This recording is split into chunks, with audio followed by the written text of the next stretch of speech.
নমস্কার সকলকে। আজকে সর্বভারতীয় তৃণমূল কংগ্রেসের পক্ষ থেকে আমাদের এখানে প্রেস কনফারেন্স আমরা আরম্ভ করছি। প্রথমে আমরা অবশ্যই বাংলায় বলছি এবং তারপরে ইংরেজিতে কিংবা অন্যান্য ভাষাতেও আমরা বলবো। সকলের এই জ্ঞাতার্থে বললাম। আমার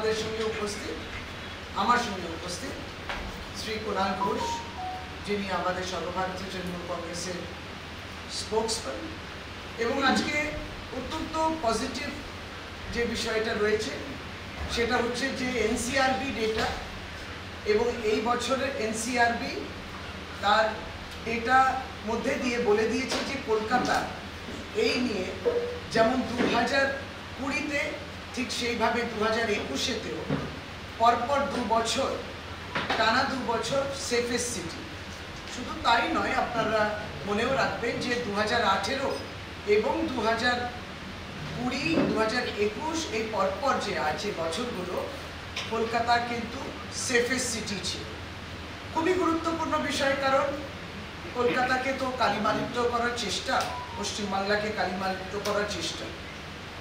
এবং আমরা বলি যে আমাদের প্রশাসনে যিনি দায়িত্বে রয়েছেন, রাজ্যের মাননীয় মুখ্যমন্ত্রী শ্রীমতী মমতা বন্দ্যোপাধ্যায়ের নেতৃত্বে যেইভাবে কলকাতা পুলিশ কাজ করছেন এবং যেইভাবে আপনারা দেখেছেন মহিলাদের দ্বারা পরিচালিত পুলিশ স্টেশন, প্রত্যেকটি পুলিশ স্টেশনে মহিলা অফিসার রয়েছেন, তথাপি রাজ্য সরকারের পক্ষ থেকে মুখ্যমন্ত্রী, যিনি নিজে স্বরাষ্ট্রমন্ত্রী, তিনি যে বার্তাটা সবসময় দিয়েছেন সেটা ছিল যে অগ্রাধিকার দিতে হবে নারী সুরক্ষা বিষয়ে।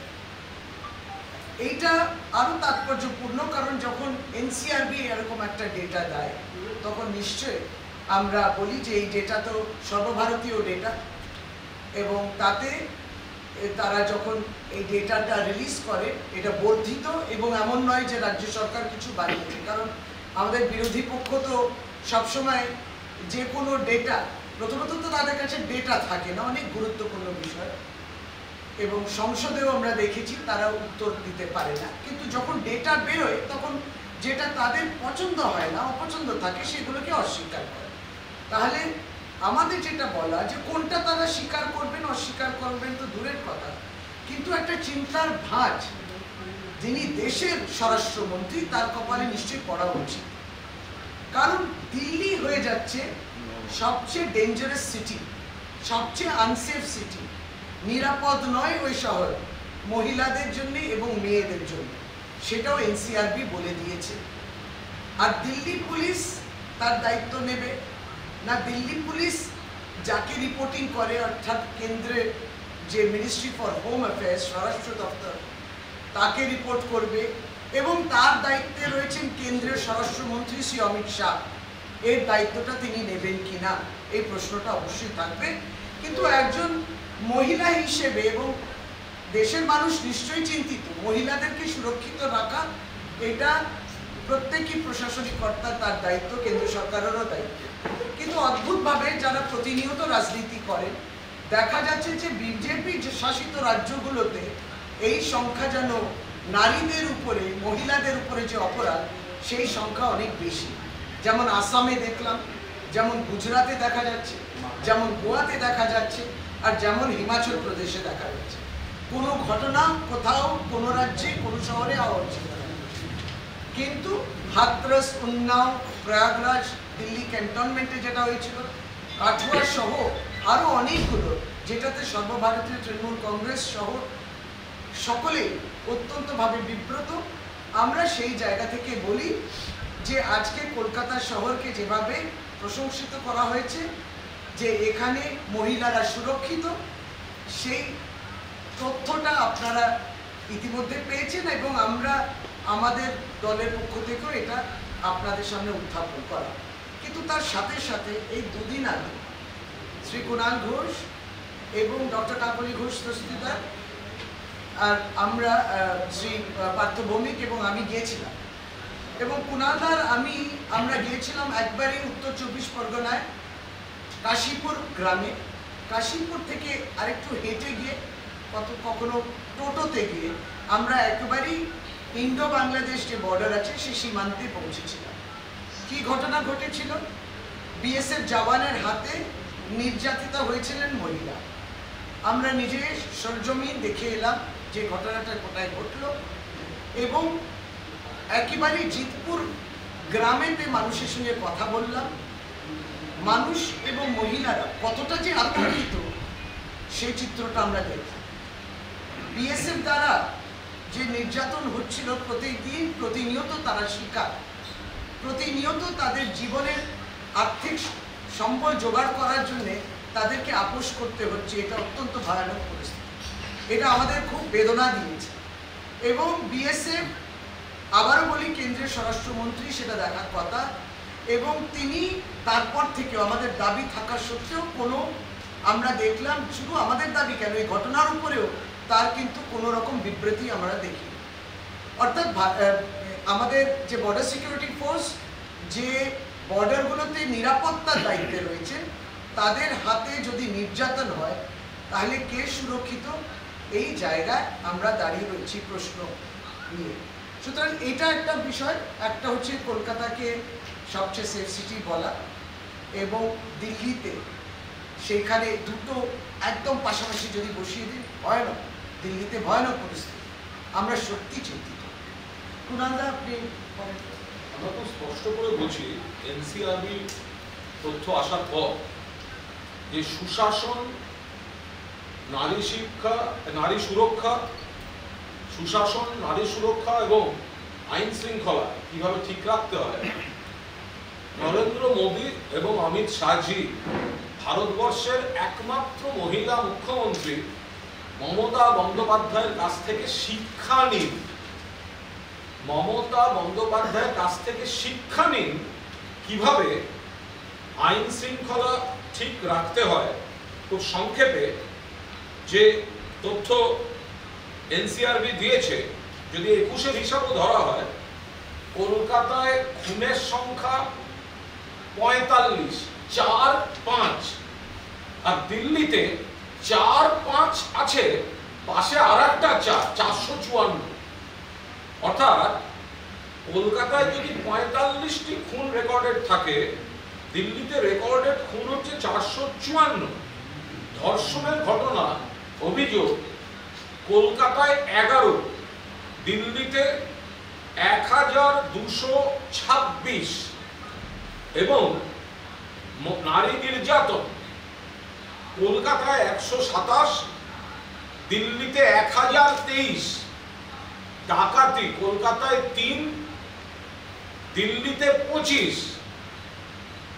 ফলে এই তুলনাগুলো করলে দেখা যাচ্ছে যে প্রধানমন্ত্রী নরেন্দ্র মোদীজি, স্বরাষ্ট্রমন্ত্রী অমিত শাহজি তাদের দিল্লি সামলাতে পারছেন না, বাংলার পেছনে লাগছেন।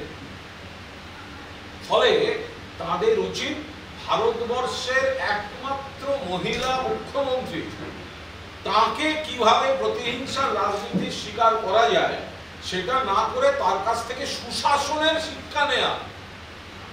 সুশাসনের শিক্ষাটা মমতা বন্দ্যোপাধ্যায়ের কাছ থেকে নরেন্দ্র মোদী, অমিত শাহ এবং রাজ্যের বাকি তাদের ওই তথাকথিত সব ডবল ইঞ্জিন টিঞ্জিন কি সব সরকার, তারা নিন। কারণ কলকাতা শহর নিরাপদতম শহর বলে চিহ্নিত হয়েছে আপনাদের দিল্লির যে সংস্থা তার রিপোর্টে। আমরা ফলে ডক্টর পাঁজা যা বলেছেন, আমি বাড়তি এই প্রসঙ্গে আর কিছু অ্যাড করছি না। আমাদের পরিষ্কার বক্তব্য যে কলকাতা যে নিরাপদতম শহর, আবার আজকেই দেখা যাচ্ছে বাড়ি বাড়ি জল পৌঁছে দেওয়া, সেই কাজেও কেন্দ্রীয় সরকার, পশ্চিমবঙ্গ সরকারের ব্যাপক প্রশংসা করছে। কাজ কাজ মানুষের কাজ, নিরাপত্তা, পরিষেবা, জীবনযাত্রার মান উন্নয়ন।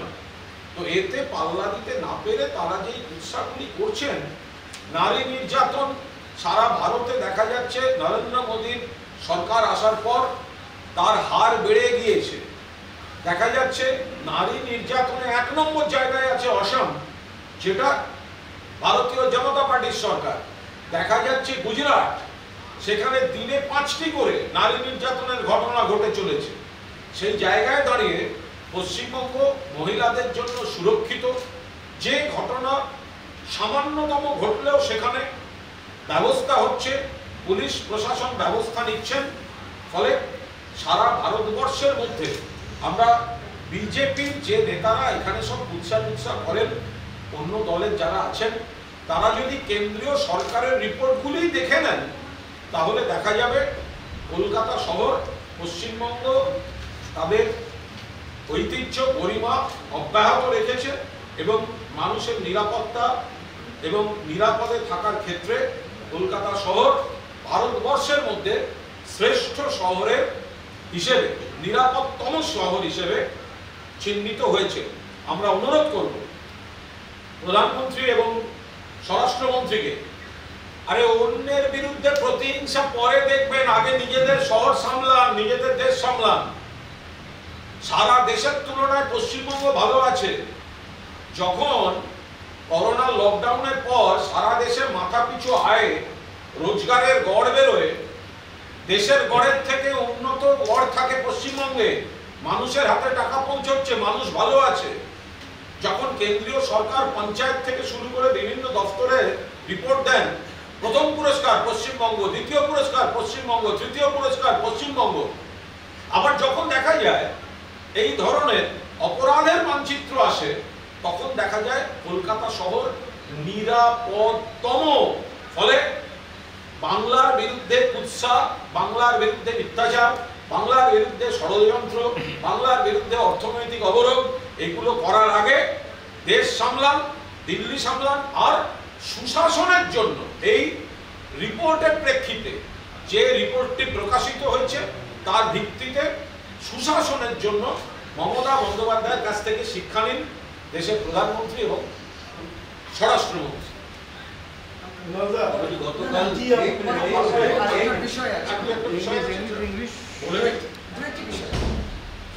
দু নম্বর হচ্ছে স্বরাষ্ট্রমন্ত্রীর পুত্র জয় শাহ।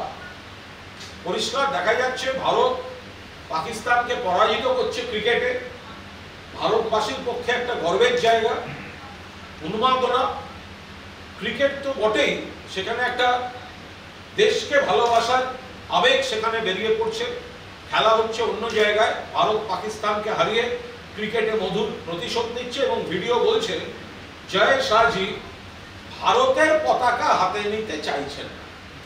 আমাদের সর্বভারতীয় সাধারণ সম্পাদক অভিষেক বন্দ্যোপাধ্যায় ইতিমধ্যেই বিষয়টি নিয়ে সকলের দৃষ্টি আকর্ষণ করেছেন। এটা একটা অত্যন্ত কলঙ্কের ঘটনা যে দেশের স্বরাষ্ট্রমন্ত্রীর পুত্র ভারতবর্ষ জেতার পর একজন ইন্ডিয়ান, তিনি প্রবাসী হতে পারেন, যাই হতে পারেন, ভারতের সমর্থক, তিনি তিরঙ্গা, এরা বলছে হর ঘর তিরঙ্গা, নিজের হাতে নিতে চায় না তিরঙ্গা, এরা বলছে হর ঘর তিরঙ্গা, নিজের হাতে নিতে চাইছে না দেশের গর্বের মুহূর্তে, এরা বলছে হর ঘর তিরঙ্গা। ফলে অভিষেক বন্দ্যোপাধ্যায় ইতিমধ্যেই বলেছেন, হয় অমিত শাহ তার ছেলের বিরুদ্ধে ব্যবস্থা নিক, দেশকে জাতীয়তাবাদের জ্ঞান দেওয়ার আগে ঘরে দেখুন, অথবা তিনি স্বরাষ্ট্রমন্ত্রী পদে থাকবেন কেন? যার হাতে নাকি দেশের অভ্যন্তরীণ সুরক্ষা, তার পুত্র জাতীয় পতাকা গর্বের তিরঙ্গা হাতে নিতে চায় না, তিনি কি করে থাকতে পারেন? নয় তিনি ছেলের বিরুদ্ধে ব্যবস্থা নিন, নয় তিনি দেশের পথ ছেড়ে দিন, তোমায় কিছু হতে পারে। তাহলে এই বিষয়টি ইতিমধ্যেই অভিষেক বন্দ্যোপাধ্যায় সামনে এনেছেন। আমরা আরো একবার সেটি আপনাদের সামনে তুলে ধরব। বলুন কি বলুন। গতকাল মমতা বন্দ্যোপাধ্যায় অভিষেক বন্দ্যোপাধ্যায় আশঙ্কা প্রকাশ করেছিলেন গতকালই, এবং সেই আশঙ্কাকে সত্যি করে 24 ঘন্টার মধ্যে ইডি নোটিশ পাঠালো অভিষেক বন্দ্যোপাধ্যায়কে, এমনকি তার শালিকাকেও নোটিশ পাঠানো হয়েছে। একটু অ্যাড করছি, ইডির তরফে জানানো হয়েছে নোটিশটি 28 তারিখ পাঠানো হয়েছে।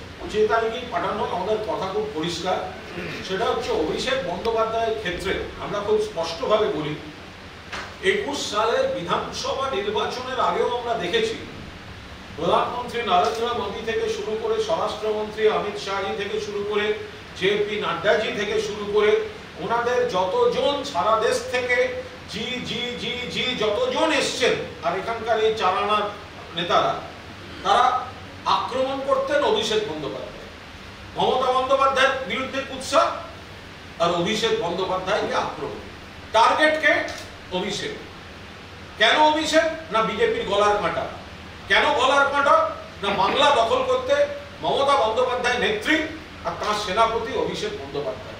ফলে তখন থেকে চলছে এবার অভিষেকের বাড়ি সিবিআই যাবে, এবার ইডি যাবে, অর্থাৎ বিজেপির নেতারা বারবার আগাম বিবৃতি দিয়ে প্রমাণ করে দিয়েছেন যে তারা রাজনৈতিকভাবে অভিষেকের মোকাবিলা করতে পারেন না বলে তারা ছুটে ছুটে গিয়ে দিল্লিকে বলেন, দিল্লির জেঠুদের বলেন একটু এজেন্সিকে পাঠাও, আমরা তো ওকে সামলাতে পারছি না। এটা তো ওনাদের বিবৃতি থেকেই স্পষ্ট, এটা আমাদের অভিযোগ করতে হবে না যে বিজেপির নেতারা আগাম বারবার বলেছে এবার অভিষেক ওর বাড়িতে ডিস্টার্ব করা হচ্ছে ফ্যামিলিকে।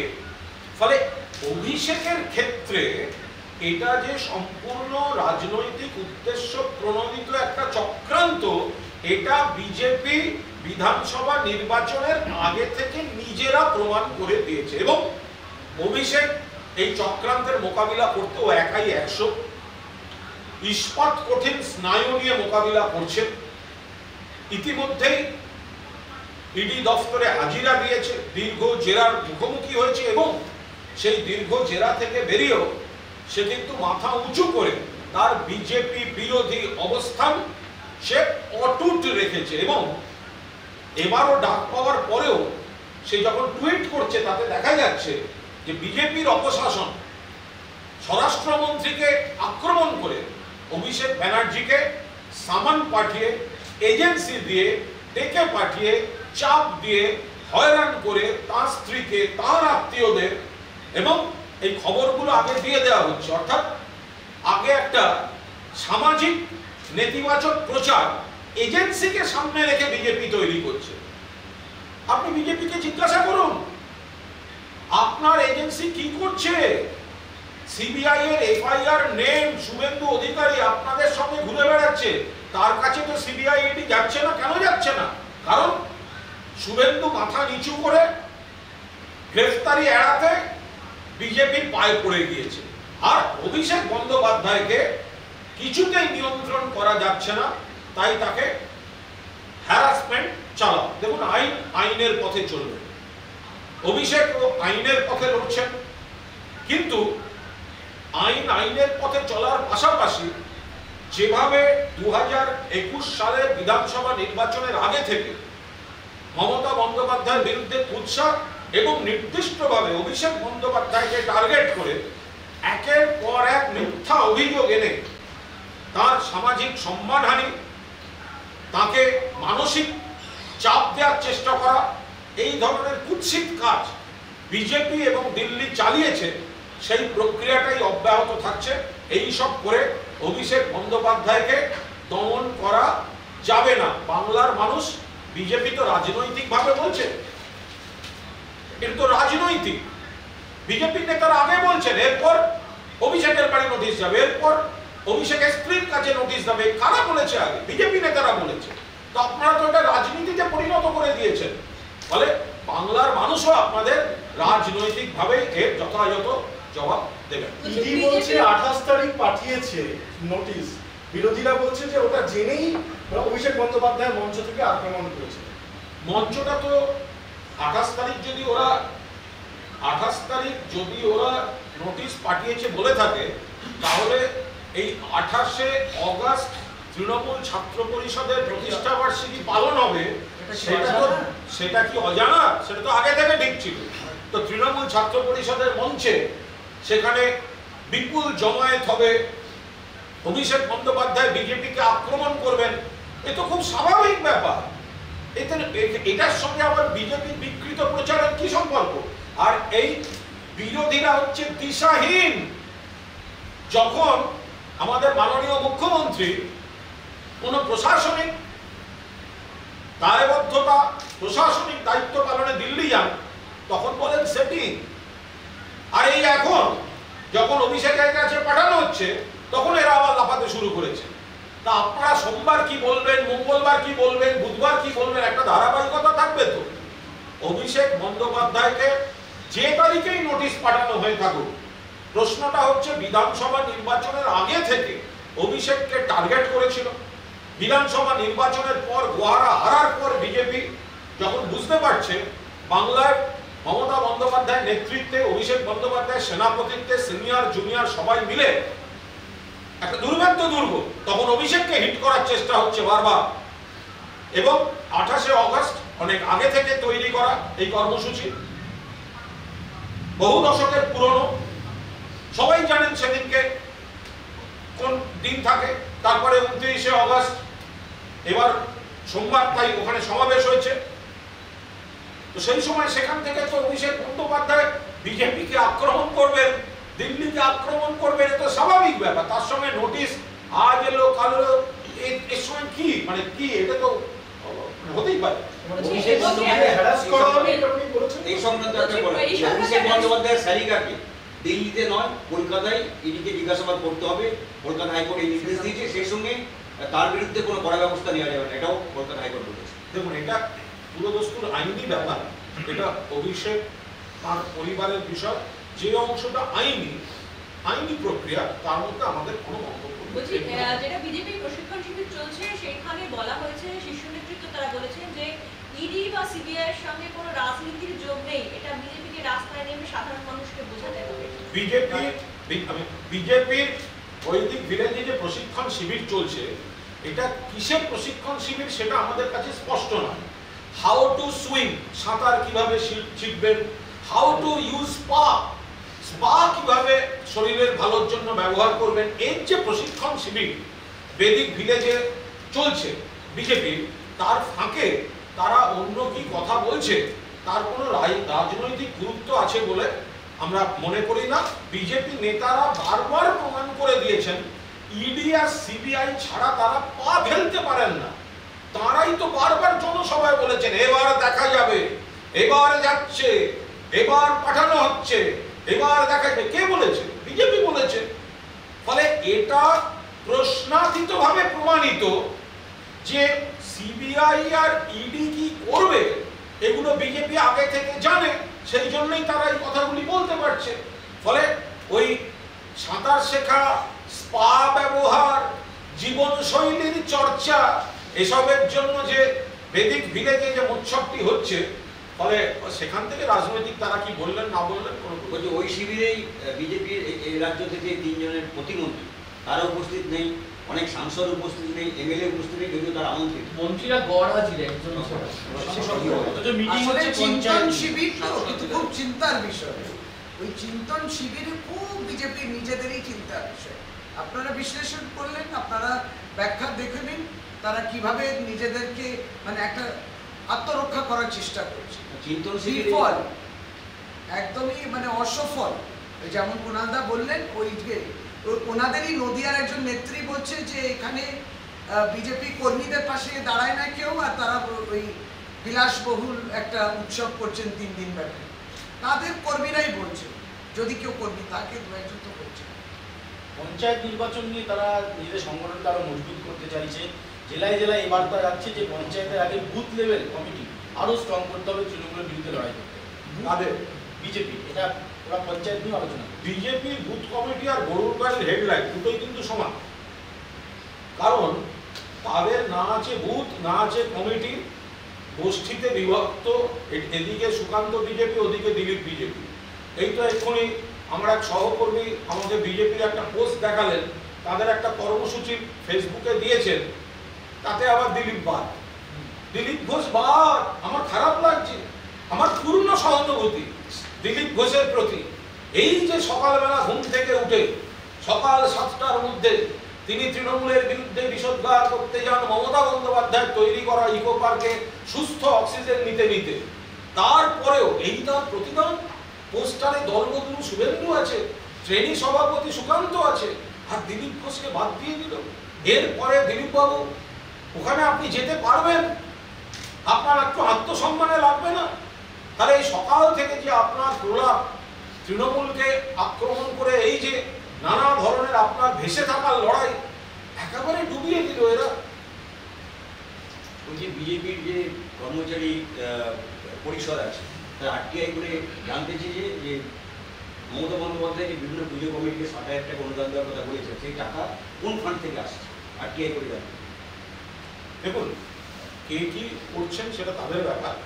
আরটিআই মানে সরকারের কাছে গেছে, সরকার নিশ্চয়ই তার অনুদান দেবেন, কিন্তু উদ্দেশ্যটা বুঝতে হবে। এরা এই বিজেপি মুখে হিন্দুত্বের কথা বলে, এই বিজেপি উৎসাহ করে পশ্চিমবঙ্গে নাকি পুজো হয় না, এদিকে ইউনেস্কো স্বীকৃতি দিচ্ছে, সম্মান দিচ্ছে। পুজো মানেটা কি? মুখ্যমন্ত্রী অনুদানটা দেন কেন?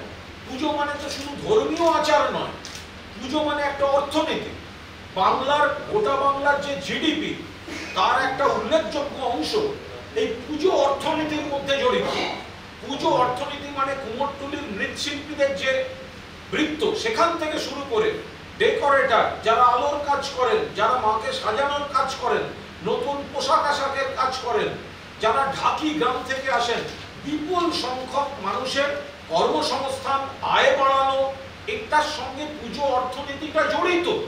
রাজ্য সরকার এই পুজোকে কেন্দ্র করে যাতে আরো বেশি প্রান্তিক মানুষ, গরিব মানুষ, শ্রমজীবী মানুষ, অসংগঠিত শ্রমিক, তাদের পরিবারে আরো বেশি টাকা ঢোকে, তার এই জায়গাটা হচ্ছে উপলক্ষ পুজো, লক্ষ্য মানুষের অর্থনৈতিক উপকার করা। তো এইটা যারা বিরোধিতা করে, সেই বিজেপি, তারা একই সঙ্গে মায়ের পুজোর বিরোধিতা করছে, আর দ্বিতীয়ত গরিব মানুষের কাছে এই আর্থিক যোগানটা অব্যাহত রাখার যে সামাজিক দায়িত্বটা মমতা বন্দ্যোপাধ্যায় পালন করছেন, তাকে কিন্তু বাধা দিতে চাইছে। এদের উদ্দেশ্যটা থেকে সেটা পরিষ্কার। বলছি, এই প্রশিক্ষণ শিবিরে বলা হয়েছে যে শীর্ষ নেতৃত্ব বিজেপি তারা বলেছেন যে খুব দ্রুত সিএ লাগু হবে এবং সেক্ষেত্রে যদি রাজ্য শাসক দল যদি সেক্ষেত্রে বিরোধিতা করে, আপনারাও পাল্টা পথে নামবেন মানুষকে বোঝাবেন। ভারতীয় জনতা পার্টি আগে ঠিক করবে, আর কেন্দ্রীয় সরকারও আগে ঠিক করবে কবে তারা সিএ নিয়ে এসেছিলেন আর কত বছর তাদের লেগে যাচ্ছে। সুতরাং আমাদের অবস্থানটা খুব স্পষ্ট। আমি দেশের নাগরিক, আমি আরেকবার কেন নাগরিকতা নিতে চাইব? আমি ইতিমধ্যে দেশের নাগরিক, কারণ সংবিধান সেটাই বলে। সুতরাং তারা নিজেরাই কিন্তু এটাকেও রাজনীতির চশমার মধ্যে দিয়ে দেখছে। কারণ যখন তারা আসামে যাচ্ছেন একরকম বিবৃতি, পশ্চিমবাংলায় এলে আরেকরকম বিবৃতি, সারা ভারতবর্ষে অন্যান্য রাজ্যে গেলে আরেক রকম তাদের কথা বেরোবে। সুতরাং এরা সিএ বিষয় নিয়ে মোটামুটি সিরিয়াস নয়। তাদের যে কার্যকর্তারা রয়েছেন তাদেরকে বোঝানোর তারা চেষ্টা করছেন, কিন্তু আসলে যে বিষয়টা তাদের কাছে একদমই স্পষ্ট নেই এবং তারা শুধু এই রাজনৈতিক খেলাটা চালাবেন। যেমন এই যে ন্যারেটিভটা তারা ঠিক করেছেন 2024 অব্দি এইভাবেই চলবে, এইভাবে সিবিআই ডাকবে, এইভাবে ইডি ডাকবে। মানুষের কোনো সমস্যা, এতগুলো সমস্যা সারা ভারতবর্ষে মানুষের যে কষ্ট রয়েছে, তার কিন্তু কোনো সুরাহ দেখবেন না। কিন্তু সংবাদ মাধ্যমে এটাই ভেসে থাকতে হবে যে তুমি দুর্নীতিগ্রস্ত, আমি কিন্তু খুব শান্ত। সুতরাং এই মিসইউজটাও চলবে। আর জানবেন যে এই প্রসেসটাই পানিশমেন্ট। আর চিন্তন শিবির হবে, যেটা বললাম, যে চিন্তন শিবিরে কোনো আলোচনা হয় না, তারা নিজেরাই তো প্রশ্ন তুলছেন আর তার উত্তর নিজেরাই দিতে পারছেন না। কোনাদা এক্ষুনি বললেন নবান্ন চলো বলে যে অভিযান আছে, একে বাদ দিচ্ছে, তাকে বাদ দিচ্ছে, তাদের নেতৃত্ব নিজেরাই ঠিক করতে পারে। সুতরাং সেই জায়গায় আমরা তো ওদের সাংগঠনিক বিষয়ে যেতে চাই না। তাদের সাংগঠনিক এজেন্ডা থাকতেই পারে, কিন্তু মানুষের যে কি এজেন্ডা সেটা তারা একটু পরিষ্কার করে বলবে। চিন্তন শিবিরেতে এটাও তো থাকা উচিত, পঞ্চায়েত নির্বাচন নিয়ে প্রস্তুতি নেবে, কিন্তু মানুষের কোন সমস্যাটা আপনি দূর করবেন, মানুষের জন্য যে পঞ্চায়েতে আপনি নামবেন নির্বাচনের একটা এজেন্ডা নিয়ে, সেই এজেন্ডাটা কি হবে, মানুষের পক্ষে কি হবে, মামাটি মানুষের কি করবে। পেট্রোল ডিজেলের যখন বলবে যে এত দাম বৃদ্ধি হয়েছে, গ্যাস কিনতে পারছে না, উজ্জ্বলা পুরো ফেল, সেই প্রশ্নের জন্য তারা তৈরি আছেন। তো এই শিবিরে এই আলোচনা হওয়া উচিত যে তাদের যে চাকরি হারিয়েছে, পরিযায়ী শ্রমিকরা হেঁটে হেঁটে এলেন এত দূর অবধি, তাদের কি হবে, কি ভাবনা চিন্তা, এই প্রশ্নের উত্তর জন্য তো তাদের তৈরিও থাকতে হবে। একটা প্রশ্ন ছিল, এর আগে আমরা দেখেছি যে তৃণমূল সুপ্রিমো মমতা বন্দ্যোপাধ্যায় এই তদন্তের বিষয়ে, তদন্তের পরিণতি নিয়ে বেশ কিছু আশঙ্কা প্রকাশ করছেন এবং কাকতালীয়ভাবে সেটা সত্য প্রমাণ করছেন। আমরা গতকালও দেখলাম অভিষেক বন্দ্যোপাধ্যায়কে নোটিশ ধরাতে পারেন, আর ফিরাজ হাকিমের নাম তিনি নিলেন এবং রাত পোহাতেই অভিষেক বন্দ্যোপাধ্যায়কে ইডি নোটিশ এই বিষয়টা এসেছে। এটি কি একটা সম্পূর্ণভাবে কাকতালীয়, বা এই ব্যাপারটাকে আপনি কিভাবে দেখেন? না, এটা মাননীয় মুখ্যমন্ত্রী বা আমাদের দলনেত্রী তিনি সার্বিক পরিস্থিতি নিয়ে এই গোটা জিনিসটা বলেছেন এবং প্রতিহিংসার রাজনীতি নিয়ে তিনি বলেছেন। এবার ঘটনা হচ্ছে যে যেভাবে ব্যাপকভাবে প্রতিহিংসার রাজনীতিটা বিজেপি করার চেষ্টা করছে, সেক্ষেত্রে কিছু কিছু জায়গায় তো দেখাই যাচ্ছে যে সেই ঘটনাগুলি ঘটছে। সেটা আপনি দেখতে পাচ্ছেন সর্বব্যাপী যে অবিজেপি যারা নেতৃত্ব আছেন, অবিজেপি যারা রাজনৈতিক দল আছেন, অবিজেপি শাসিত রাজ্যগুলো আছেন, সেই রাজ্য সরকারে যারা নেতৃত্ব রয়েছেন তাদেরকে তারা চেস করছেন ভারতীয় জনতা। এই জন্য তো রাজনৈতিক উদ্দেশ্যের কথা। এটা কি কর্মীদের ভয় আর একটু বাড়িয়ে দেবে না? কর্মীরা মাথা উঁচু করে সাহসের সঙ্গে লড়াই করতে প্রস্তুত। তৃণমূলের নেতৃত্বই কর্মীদের বলছেন সংযত থাকুন, ধৈর্য রাখুন, আমরা গণতান্ত্রিক পদ্ধতিতে উন্নয়নের রাজনীতি দিয়ে মানুষের সমর্থন এনে বিজেপিকে রাজনৈতিকভাবে জবাব দেব। সারা বাংলায় তৃণমূল কংগ্রেস পরিবারের যারা সদস্য, কর্মী, সমর্থক, শুভানুধ্যায়ী, তারা বাংলার বিরুদ্ধে, আমাদের নেত্রীর বিরুদ্ধে উৎসাহ, আমাদের যুব নেতাকে হয়রানি, এগুলোর সমস্ত বিরুদ্ধে তারা ফুঁসছেন। নেতৃত্ব তাদের বলছেন শান্ত থাকুন, সংযত থাকুন, নিবিড় জনসংযোগের মাধ্যমে মানুষের কাজ করুন। মানিক ভট্টাচার্যকে ইডিআই সূত্র মারফত তারা দাবি করছে কোথাও খুঁজে পাচ্ছেন না, তার নামে নাকি লুকআউট নোটিশ জারি করা হয়েছে। কিন্তু আমরা সংবাদ মাধ্যমে দেখেছি তিনি বাড়িতেই রয়েছেন। এমনকি আজকে অন্যান্য সাধারণ বিধায়কের মতো তিনি বিধানসভার কমিটি মিটিংও করতে এসেছেন, অন্যান্য বিধায়কদের সাথে কথা বলছেন, সবকিছুই নর্মাল রয়েছে। এই গোটা বিষয়টাকে আপনারা কিভাবে দেখছেন? দেখুন, আমরা প্রথমত আইনের বিষয়ে ঢুকতে চাই। যেটা আইনের বিষয় সেটা আইন, সেখানে দলের কোনো মন্তব্য আমরা এই মুহূর্তে করছি। কিন্তু যদি এইরকম একটা পরিস্থিতি হয়, আমরা সংবাদ মাধ্যমে দেখতে পাচ্ছি যে কারোর নামে একটা লুকআউট নোটিশ, আবার দেখতে পাচ্ছি যে তিনি বাড়িতেই রয়েছেন, তাকে সাংবাদিকরা পাচ্ছেন, তাকে দেখা যাচ্ছে তিনি পুরোদস্তুর সামনে রয়েছেন, সেক্ষেত্রে আদৌ লুকআউট নোটিশটি জারি হয়েছে নাকি তার আগেই পরিকল্পিতভাবে এই ধরনের কিছু রটিয়ে মিডিয়া ট্রায়ালের মাধ্যমে, সোশ্যাল মিডিয়া ট্রায়ালের মাধ্যমে তার সামাজিক সম্মান নষ্টের একটা প্রক্রিয়া চলছে? এটা আমাদের কাছে স্পষ্ট নয়। যদি কেউ বাড়িতে থাকেন, যদি কেউ মিডিয়া যখন যাচ্ছে দেখতে পাচ্ছে, যদি তিনি সাধারণ জীবনযাপন করছেন, সেখানে যদি বলা হয় খুঁজে পাওয়া যাচ্ছে না এবং লুকআউট নোটিশ, আর এই লুকআউট নোটিশটা তো খানিকটা ভূতের গল্পের মতো দেখা গেছে যে লুকআউট নোটিশটা কই? এই যে চারপাশে ছড়ানো হচ্ছে লুকআউট নোটিশ জারি, লুকআউট নোটিশ জারি, লুকআউট নোটিশ জারি, কিন্তু ভূতের গল্প। ভূতের গল্প আছে কিন্তু ভূত দেখেছে কেউ খুঁজে পাওয়া যাচ্ছে না। তো লুকআউট নোটিশটাকে দেখানো হোক, আর যারা লুকআউট নোটিশ দিয়েছেন যদি আদৌ কেউ দিয়ে থাকেন, তারা ওই বাড়িতে গিয়ে দেখা করার চেষ্টা করেছেন কি না। তো মিডিয়া তো সামনে আছেন, একবার কেউ গিয়ে বেল বাজিয়ে দেখুন। আমরা আইনের বিষয়ে কোনো মন্তব্য করতে চাই না, কিন্তু যদি কোনো একটা বিভ্রান্তি ছড়িয়ে আমাদের দল সম্পর্কে, দলের কোনো নেতা সম্পর্কে এই ধরনের কনফিউশন তৈরি করে জনমানুষের নেতিবাচক প্রচারের চেষ্টা হয়, সেক্ষেত্রে আমাদের পাল্টা প্রশ্ন তোলার অধিকার থাকছে। গতকাল জহর সরকার তিনি বেশ কিছু মন্তব্য করেছেন, তার সম্মানহানি হচ্ছে, এমনকি তার বাড়ি থেকে, রাজনীতি থেকে সরে আসতে বলা হচ্ছে। তৃণমূল কংগ্রেস কিভাবে দেখছে সম্পূর্ণ বিষয়টি? একটা গুজব ছড়িয়েছিল যে উনি রিজাইন করে দিয়েছেন। আমি শুধু এইটুকু বলছি, মাননীয় সাংসদ জহর সরকারের যে বক্তব্য, সে প্রসঙ্গে আমরা কোনো কথা বলছি না। সর্বভারতীয় তৃণমূল কংগ্রেসের শৃঙ্খলা রক্ষা কমিটি এই বিষয়টি দেখবে। যদি কোনো পদক্ষেপের প্রয়োজন থাকে বা যদি কিছু করার থাকে, এটা আলোচনা করে শৃঙ্খলা রক্ষা কমিটি দেখবেন। আমরা ততক্ষণ সকলকে অনুরোধ করছি যে এই বিষয়ে কেউ প্রকাশ্যে কোনো মন্তব্য। আমি তো তারপরেও কথাটা বলছি, আমি তারপরেও এই কথাটা বলছি যে সর্বভারতীয় তৃণমূল কংগ্রেস এ ব্যাপারে কোনো মন্তব্য করছে না। এই বিষয়টি দলের শৃঙ্খলা রক্ষা কমিটি আলোচনা করে দেখবে এবং যদি যা যা করার বা যদি কিছু করার থাকে সেটা শৃঙ্খলা রক্ষা কমিটি তারা করবেন। সেক্ষেত্রে আমাদের অনুরোধ যে এ বিষয়ে বাইরে কেউ কোনো কথা বলবেন না। জহরবাবু একজন প্রতিষ্ঠিত আমলা, তাকে সম্মান দিয়ে তৃণমূল কংগ্রেস নেত্রী মমতা বন্দ্যোপাধ্যায় তৃণমূলের জন্মলগ্ন থেকে দেখবেন যে দলের যারা কর্মী সমর্থক সংগঠক তার পাশাপাশি বিভিন্ন পেশার কৃতীদের তিনি কিন্তু এই মঞ্চে এসে মানুষের কাজ করা, জনপ্রতিনিধি হওয়া, বিধায়ক বা সাংসদ হিসেবে কাজ করা মমতা বন্দ্যোপাধ্যায় সবসময় সম্মান দিয়ে সেই কাজ করেছেন এবং সেই হিসেবেই জগৎ সরকারকে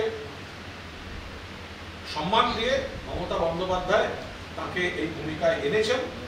ফলে তিনি এখন কি বলছেন বা তার কোনো বক্তব্যের কোনো অংশ এই নিয়ে আমরা কোনো মন্তব্য করব না, আলোচনা করব না।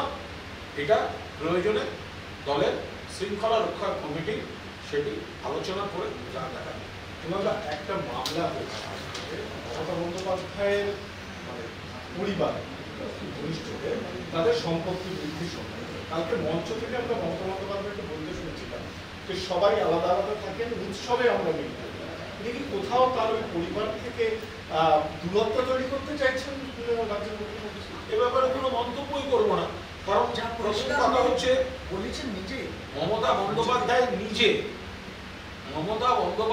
নিজে প্রকাশ্য জনসভার বক্তৃতায় যে বিষয়ে বলেছেন সেই বিষয়ে আলাদা করে কোনো কথা বলার অধিকারই আমাদের নেই।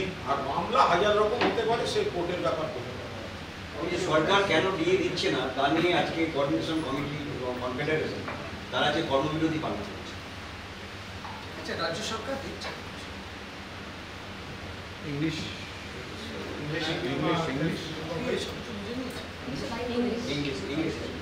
So the entire thing in English. So essentially the press conference from All India Trinamool Congress is on 3-4 issues. The first issue is of course that Kolkata has again been awarded to be the safest city as per the NRCP data which has been released yesterday. So this is the second consecutive year that Kolkata remains the safest city in India, and also it was the safest city as per NCRP even in 2018. So 2018, 2020, 2021. Now this is, NCRP has also released certain data which shows the sharp contrast, and this is something that we wish to flag, and that is that Kolkata Police and the Chief Minister of West Bengal, her utmost priority is women's security issues, and it is now reflected in the NCRP data. But alongside, what a sharp contrast, and that is the capital of India, Delhi, shows it appears to be the most unsafe city. Now there are just 2-3 data which we wish to specify further to prove this, and that is when it comes to crime score in Kolkata vis-a-vis murder. So if there are 45 cases of murder in Kolkata, Delhi registers 454 cases. Now rapes on women, we would all want 0 figure to be there ideally. But in Kolkata, if the figure is 11, in Delhi the figure is 1,226. So the question definitely arises that Kolkata and West Bengal is being looked after by Honorable Chief Minister Mamata Banerjee, the only woman Chief Minister in whole of India. Now Delhi Police is controlled by the Ministry of Home Affairs, and the Home Minister is Sri Amit Shah. So can we conclude that there is a lot that Sri Amit Shah should learn from Srimati Mamata Banerjee about good governance and also how to handle women's security issues? So it is very clear that last year when there were assembly elections in 2021, we saw the Honorable Prime Minister coming to campaign, and alongside also the Home Minister and a host of Chief Ministers, etc., etc. But we also remember the way Pradhan Mantri Modi ji was addressing Mamata Didi, and we were very upset about it. The way he was literally catcalling. So that is not a very good signal when you want to respect women. That is one. And alongside, Amit Shah ji also made lots of speeches in which he said that West Bengal and Kolkata is very unsafe for women. So I think they should learn to accept data which they probably don't give, but NCRB data proves otherwise, That is, Amit Shah ji should learn from Mamata Banerjee how to look after women and to ensure safety for women. And in fact, we have challenged him and rather dared him to come to North 24 Parganas, to stand on the soil next to the Indo-Bangladesh border and to apologize for the atrocity, the sexual atrocity committed by the BSF Jawan on the lady in front of a minor child. It is most disgusting and most surprising and very disappointing, I would say, is that there is no statement from the Union Home Minister or the Home Ministry, and of course the Prime Minister continues to remain silent. That is one issue which we have wanted to highlight today. The next issue was, of course, the misuse of the central agencies, the continuing misuse of the central agencies and the politicization of thereof. So there are, yesterday there was a successful rally of the Trinamool students wing, and today we have the CBI and ED notices knocking at the door of Abhishek Banerjee and also at his relatives too. So a point again reproof what Trinamool Congress has been saying, that Trinamool Congress has been targeted by BJP's allies, which are CBI and ED, and this will continue. This will continue till 2024. That's what we believe.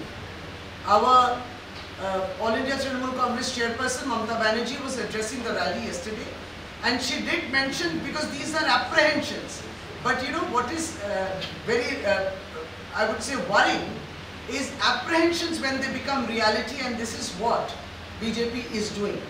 You see, their leaders are here becoming soothsayers, and they are predicting what the future is going to be for Trinamool Congress, etc., etc.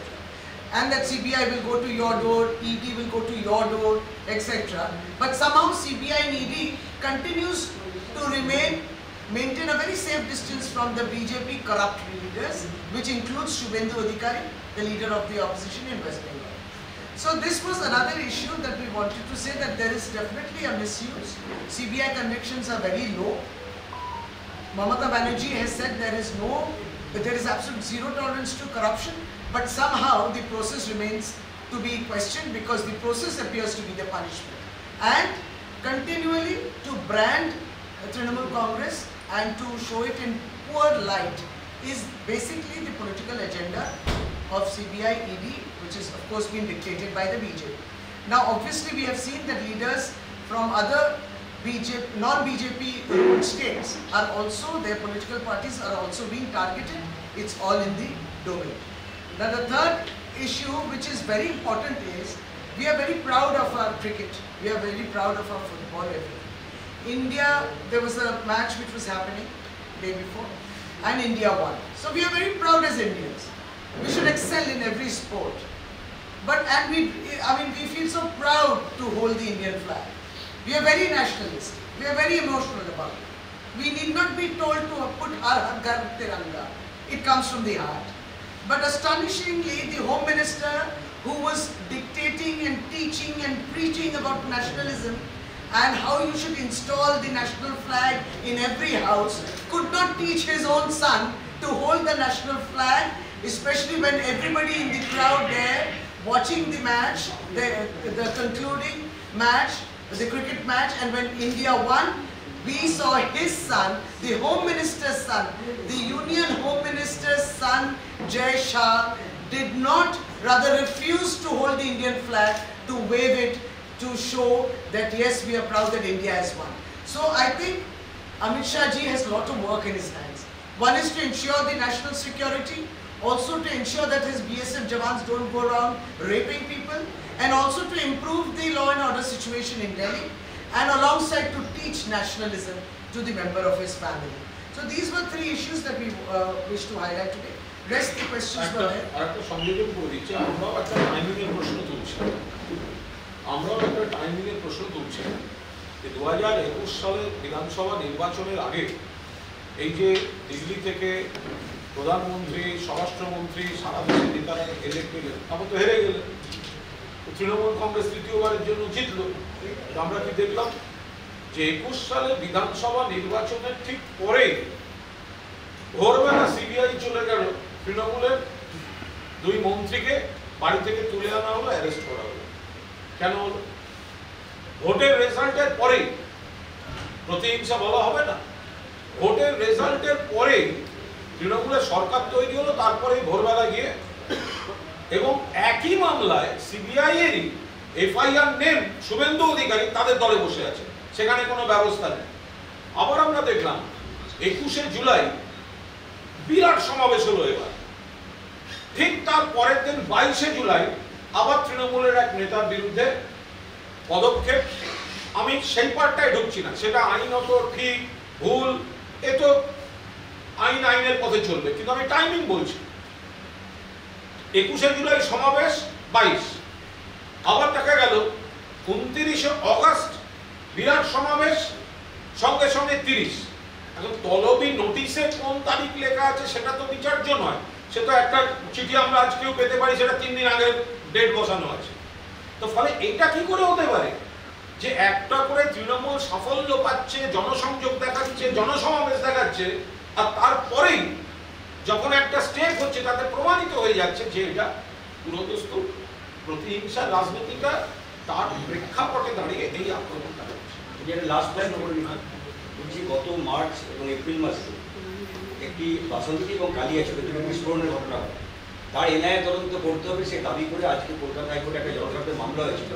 Kolkata হাইকোর্টের প্রধান বিচারপতি division bench নির্দেশ দিয়েছে যে আমরা কোনো নির্দেশ দেবো না, এই ব্যাপারে সিদ্ধান্ত নিতে হবে কেন্দ্র। এনআইএ তদন্তের দাবি করে কলকাতা হাইকোর্টে মামলা হয়েছে, হাইকোর্টের প্রধান বিচারপতি ডিভিশন বেঞ্চ বলে যে আমরা এর দায়িত্ব দেবো না, সিদ্ধান্ত নিলে নিতে হবে কেন্দ্র।